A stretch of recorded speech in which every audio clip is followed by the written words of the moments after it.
অন্ধকার নেমে এসেছে ঘন জঙ্গলে। চারিদিকে শুধু ঝিঁঝি পোকার শব্দ। হঠাৎই শোনা গেল এক অচেনা আওয়াজ। কেউ বুঝতে পারছে না ওটা কি কোনো বন্য প্রাণীর ডাক নাকি আরও কিছু ভয়ঙ্কর। এই জঙ্গলের নাম শুনলেই লোকজন কেঁপে ওঠে, কারণ বহু বছর ধরে এখানে অদ্ভুত শব্দ শোনা যায়। কখনো গভীর রাতের নিস্তব্ধতায়, আবার কখনো দিনের আলোয়েও। গ্রামবাসীদের বিশ্বাস এই আওয়াজ কোনো সাধারণ প্রাণীর নয়, এটা নাকি হারিয়ে যাওয়া এক আত্মার চিৎকার, যে আজও মুক্তি পায় না।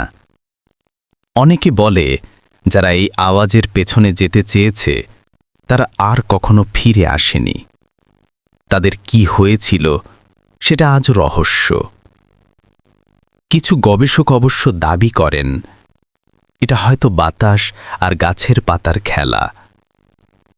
কিন্তু প্রশ্ন থেকে যায়, যদি সত্যিই শুধু বাতাস হয় তাহলে লোকেরা কেন নিখোঁজ হয়ে যায়? এই রহস্যের সমাধান আজও হয়নি।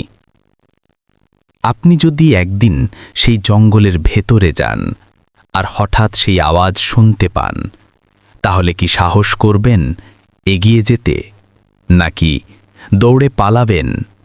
রহস্য লুকিয়ে আছে আমাদের চারপাশেই। আরও জানতে চান? তাহলে এখনই সাবস্ক্রাইব করুন আরএক্স রিপল চ্যানেল এবং পান প্রতিদিন নতুন রহস্যময় ভিডিও।